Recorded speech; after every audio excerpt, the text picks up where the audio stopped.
Maromi. Oh, ya. Kamu pasti lihatlah di media sosial yang viral nih kan, kasus mental. Mental. Jadi kan dia di berita tuh di TikTok, di artikel itu juga banyak di Instagram, Facebook. Dia dipanggil karena ada dugaan korupsi. Sedangkan ada juga isu-isu si mental ini diperas nama KPK, tapi kok KPK juga yang manggil dia. Apa gimana Bang melihatnya? Mental yang kalau nggak salah di medsos ya, di berita-berita juga kabur ya, kabur keluar negeri, kabur apa? Ada kabur tuh balik dia lagi. Oh, balik lagi. Balik dia kan ya. Oh, itu kabur atau gimana atau apa ya? Atau lagi ada kerjaan atau tugas ke luar? Ya, kita nggak tahu, kita nggak bisa nilai schedule mereka. Kalau soal kabur ya, Nah, kan itu paling tersangka ya. udah ya? Udah tuh. Udah.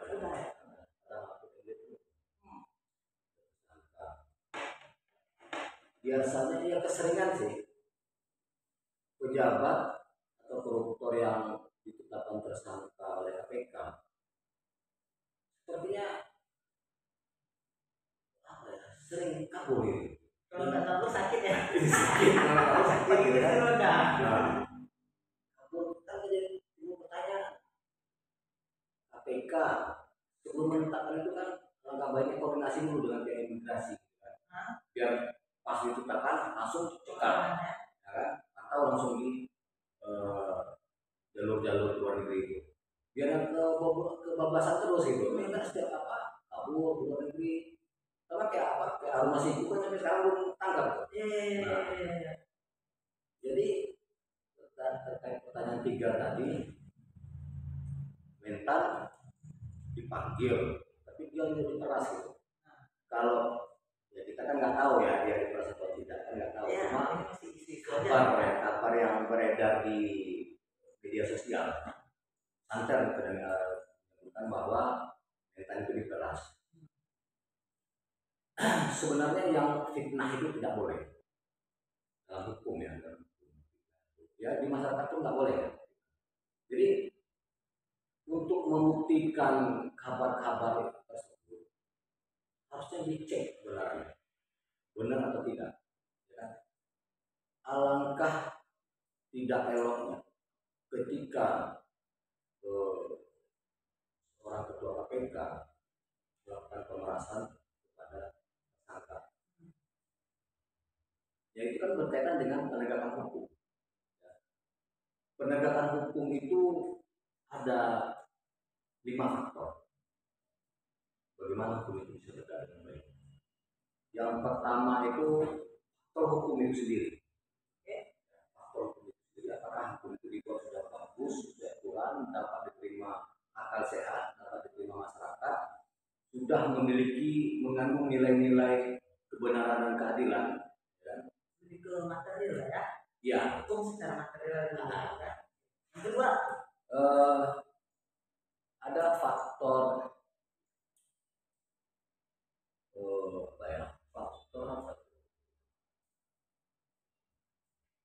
sarana dan prasarana. Ya, sarana dan prasarana. Contoh kayak KPK ini untuk menegakkan hukum itu dia memiliki sarana itu bisa menyadap. Kan sarana itu alat itu harus bagus lah supaya orang-orang yang akan melakukan korupsi itu bisa terdeteksi secara dini. Dan misalnya penjahat begal di jalanan, penegak hukum itu harus bagaimana supaya dapat mengejar begal itu. Begal punya motor air acting, nggak mungkin lah penegak hukum ini punya motor Supra misalnya kan, harusnya pakai motor yang besar itu yang kencang sehingga bisa menangkap, kekejar kan, itu kan salah satu faktor. Kemudian faktor dari hukum itu sendiri, kan? Penegak hukum itu agar dapat menegakkan hukum secara maksimal, dia harus memiliki integritas moral ya, integritas etik, ya, ketaatan. Dia benar-benar sebuah kebenaran supaya negeri yang kita cinta ini jauh dari hal-hal yang sangat merugikan. Apakah itu dari korupsinya biar dapat ditekan, gitu kan? Semakin lama korupsi itu semakin sedikit, bukan semakin banyak, gitu kan? Nah, terlebih KPK itu kan sebuah komisi, ya. Bukan lembaga yang bersifat permanen, bukan. Tujuannya itu dibentuk KPK ini supaya dapat dengan segera menekan perkembangan korupsi. Ya. Tapi kalau kita lihat berapa lama di KPK ada, ya, yang kejadian-kejadian korupsi itu semakin banyak. Kalau Bang lihat ya, semakin banyak, malah makin meluas kemana-mana. Kalau dulu kan hanya di instansi ini. Kalau sekarang sudah semakin masif, gitu. Kan jadi pertanyaan, KPK udah bentuk gaji pegawai sekian banyak, gedung yang pengeluaran biaya negara udah bertambah, tapi ada nggak efektivitas dalam penanganan korupsi itu? Kemudian faktor yang berikutnya adalah faktor masyarakat.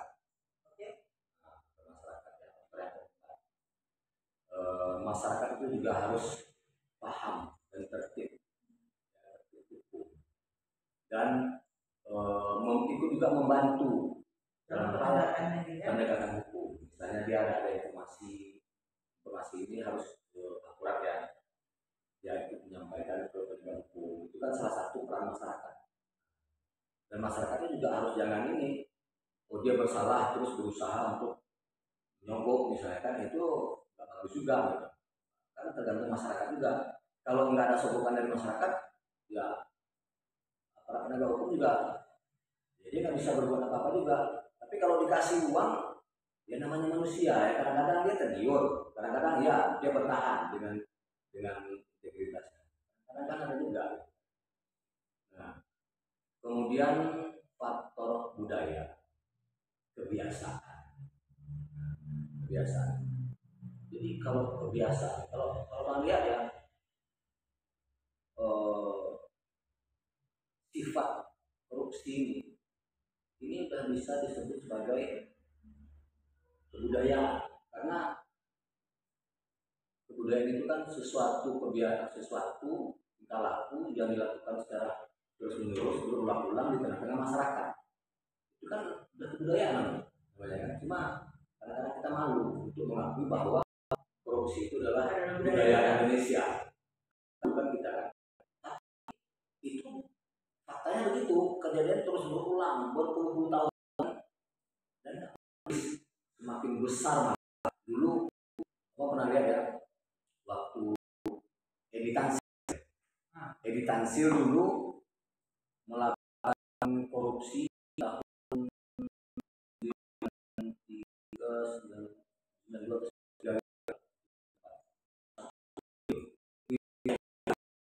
nasional. Ya.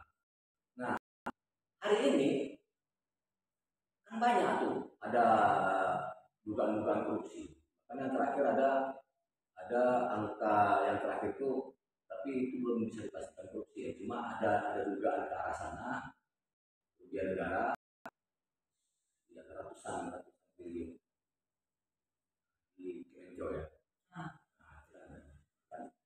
Jadi yang berulang-ulang itu yang awalnya itu kita anggap tabu dan sebuah bahan. Hari ini kita menganggap di situ sekian juta udah biasa aja rasanya, kan sangat tidak baik itu kalau hal-hal yang itu di masyarakat. Ya kan, itu kan udah ada 5 tahun. Jadi kita lagi nih yang internet. Bagaimana tanya gimana kita lagi? Jadi mental tuh dia dipanggil sama KPK, bisa diperas ya? Dia diperas karena ada dugaan korupsi. Jadi dipanggil sama KPK-nya yang meras dia. Nah, jadi kalau bisa penegak hukum nih yang kepolisian misalnya harus menelusuri, mencari tahu kebenaran berita itu dan buktikan gitu. Kalau memang ada unsur pemerasan terbukti, ya hukum, beri sanksi sesuai hukum yang berlaku, sekalipun itu ketua KPK, karena itu juga contoh bagi instansi-instansi lain gitu kan, dalam hal penegakan hukum memang harus tegas. Kalau enggak, ya Indonesia akan begini-begini terus. Wah, teman-teman lihat ketua KPK, oh ada ini lagi ada intervensi. Nah, jadi jangan, itu nggak bagus juga. Dan nggak bagusnya di masyarakat kalau itu memang benar. Kalau tidak benar, tidak bagusnya oleh ketua KPK sendiri. Jatuhnya dia difitnah gitu. Ya kan nggak boleh. Kita bukan bangsa yang suka menebar fitnah. Buktikan. Jadi jelas apakah ketua KPK ini melakukan pemerasan atau tidak. Kalau diperiksa secara tuntas kan jelas. Oh ternyata tidak. Barulah itu ada bisa dibilang fitnah atau berita hoax ya. Tapi kalau terbukti, tangani sesuai prosedur hukum yang berlaku dan berikan sanksi. Kapan perlu, kalau memang terbukti ya berhentikan. Masa dia seorang ketua korupsi,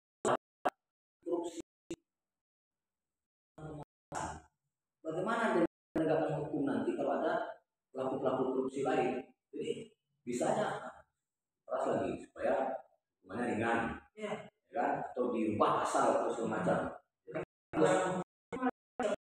Ya, berarti kan semangat pemberantasan itu. Ada yang menarik. Tentang efektivitas KPK. Oh, tentang efektivitas KPK. Soalnya tadi abang mention dari cerita, abang ngerasa kayaknya KPK ini nggak efektif. Udah dibuat sejak awal, tapi malah tindakan korupsi malah semakin masif. Berarti apa sih KPK tidak efektif dong? Ya, abang bilang bagaimana ya? Semestinya komisi yang sudah didirikan ini, dibentuk ini dengan khusus tujuan untuk memberantas korupsi itu memang betul-betul menunjukkan hasil atau tren positif. Misalnya dibentuk KPK di Indonesia, kan tujuannya untuk memberantas korupsi. Nah, semakin hari mestinya korupsi itu semakin sedikit. Ya logikanya gitu ya. Iya, semakin sedikit dan tidak masif, semakin kecil lah. Wilayah itu juga semakin kecil, semakin sedikit, korupsi juga orang takut lah gitu kan. Kalau ini kan enggak. Sementara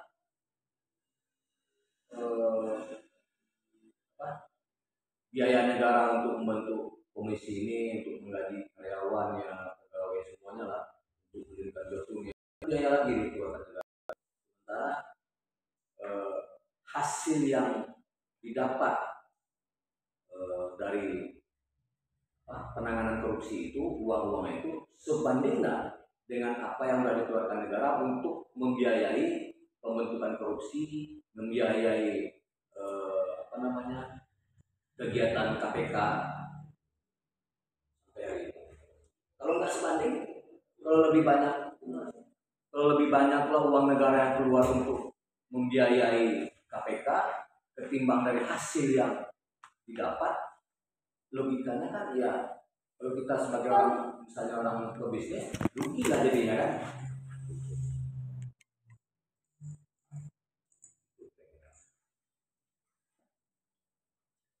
Jadi abang kira-kira setuju nggak kalau KPK dibubarkan? KPK dibubarkan? Itu kesimpulan kita kan. Ya. Kalau kita udah ngeliat dia nggak efektif, apa kita pertahankan bang? Berarti kita berpikir jangan ini dibubarkan itu kan. Kalau misalnya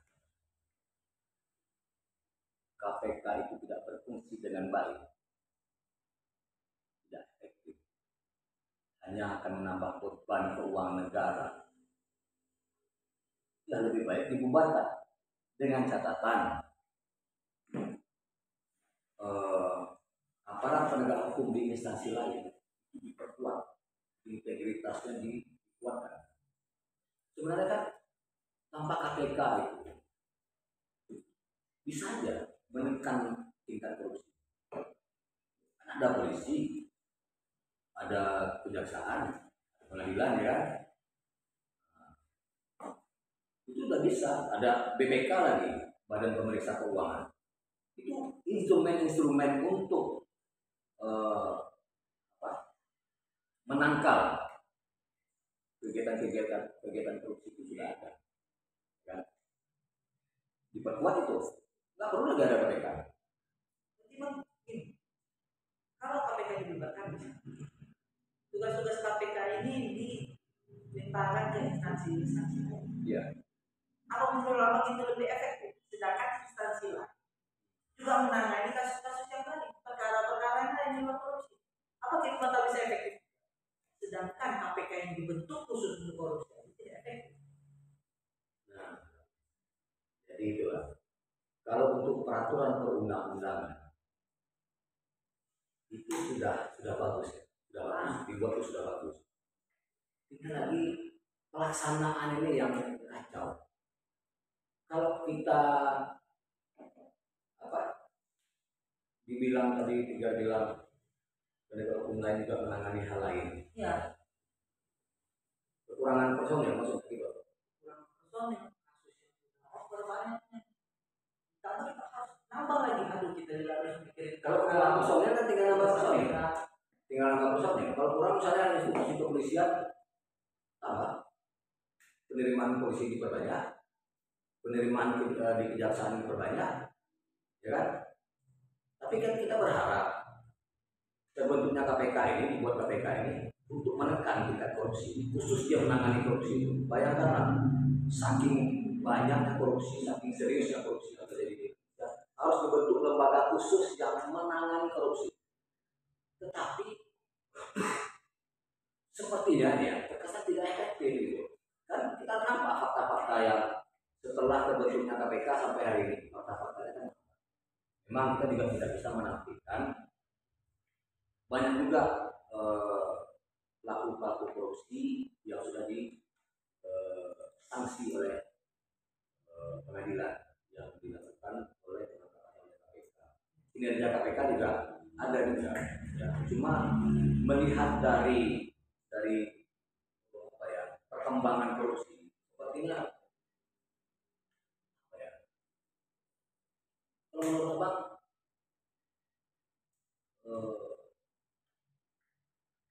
tidak maksimal ya. Kurang sesuai ekspektasi. Iya, itu dia. Ya kan? Udah, kalau memang enggak, bubar kan? Ya kan?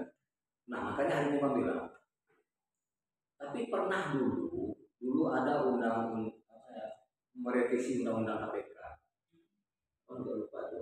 Banyak juga abang dengar terkesan melemahkan kinerja KPK. Oh, baru ini. Iya, hari itu ada. Kita tahun 2022-2021. Nah, itu pernah. Kan ada juga penolakan, ya. Karena KPK merasa dilemahkan Karena untuk melakukan penyadapan KPK harus minta izin kemana gitu. Iya. Ya kan? Nah, gimana mau nyadap? Kalau dia tahu. Ya kan? Nah, jadi terus lagi ada juga yang berpendapat, wah harus dibentuk lembaga pengawas KPK. Jadi nanti panjang lagi, ya kan? Dibentuk untuk penanganan korupsi, dibentuk lembaga KPK. Lembaga pengawas. KPK tidak maksimal, dibentuk lembaga pengawas. Siapa menjamin lembaga pengawas ini maksimal atau kinerjanya sesuai? Bikin pengawas untuk pengawas. Kalau nggak sesuai, itu dibikin lagi lembaga pengawas KPK. Lembaga pengawas untuk mengawasi pengawas KPK. Akhirnya panjang lah jadi. Akhirnya negara pun miskin gara-gara harus membayar itu semua. Iya, makanya semangat bersama. Mulai dari pemimpin tertinggi di Indonesia, kepala negara, kepala pemerintahan, para pembantu, instansi-instansi yang ada di Indonesia, baik swasta, akademik, dan masyarakat. semua harus bersatu dan menyatukan semangat dalam hal memberantas korupsi. Dan satu lagi, hari ini kita lihat dalam hal memberantas korupsi itu langkah itu penindakan. Misalnya nih orang, wah si anu korupsi, ditindak, anu terbukti korupsi, ditindak. Kalau bisa itu seperti Singapura. Singapura itu dia itu lebih kepada pencegahan. Nah, mencegah. Jadi dia lebih fokus untuk mencegah. Misal begini, uang yang ada itu bagaimana supaya tidak dikorupsi. Anggaran yang ada bagaimana supaya tidak dikorupsi. Bagaimana caranya? Nah, di negara Singapura itu lebih berhasil karena dia lebih memikirkan tentang pencegahan, langkah-langkah pencegahan. Kalau di Indonesia kita lihat ya kurang itu. Dia hanya menunggu, oh ada korupsi, baru tindak. Korupsi tindak. Itu kebobolan terus kita. Iya masih kebobolan dan harus kebobolan baru bisa bertindak. Iya. Kebobolan. Habis itu dalam penanganannya juga terkesan tidak maksimal. Kita berharap ya kita sebagai bangsa generasi penerus, harapan kita ayolah bersama-sama kita memberantas korupsi itu, saling memberikan informasi, dan kita berharap lembaga-lembaga terkait saling berkoordinasi untuk satu tujuan memberantas korupsi. Semakin hari semakin hilang, semakin sedikit. Jadi rakyat juga efek pada masyarakat juga semakin bagus. Jadi kalau uang negara ini tidak habis dikorupsi, kan masih bisa dikasih untuk menciptakan pabrik, ya kan, untuk membuat lapangan pekerjaan. Alokasi lain. Dialokasikan ke hal lain. Bayangkanlah berapa triliun uang negara yang dari korupsi. Nggak perlu uang yang korupsi tadi diambil untuk menggratiskan sekolah-sekolah, menggratiskan di perguruan tinggi, kan bisa aja. Ketimbang harus kenyang terus koruptor, ya kan?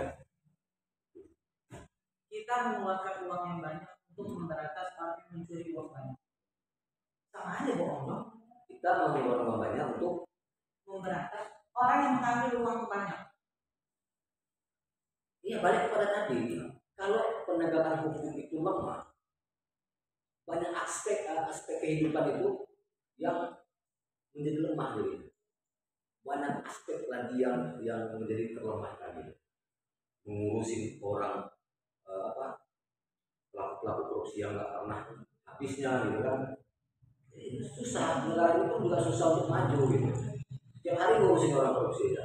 Opini masyarakat juga terfokus kepada orang korupsi itu.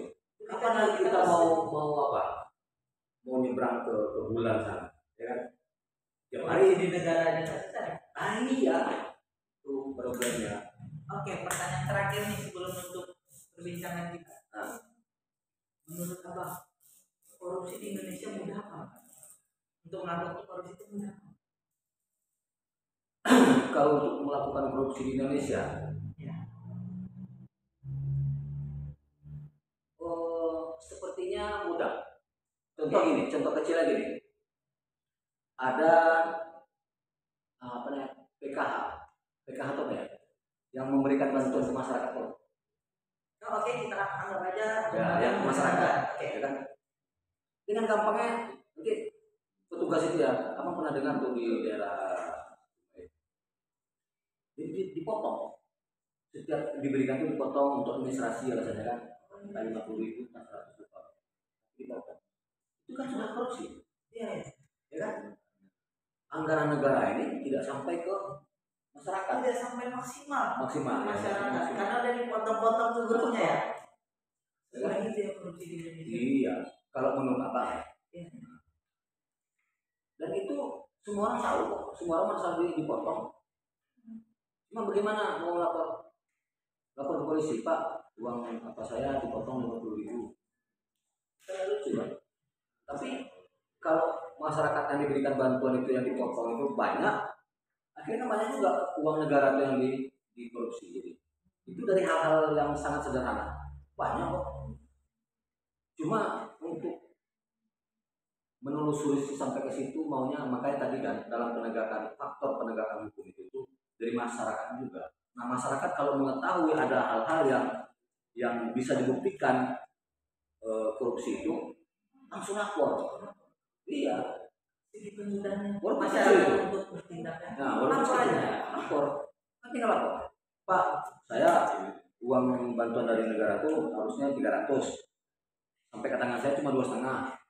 Dibilang untuk administrasi. Ya, lapor dulu.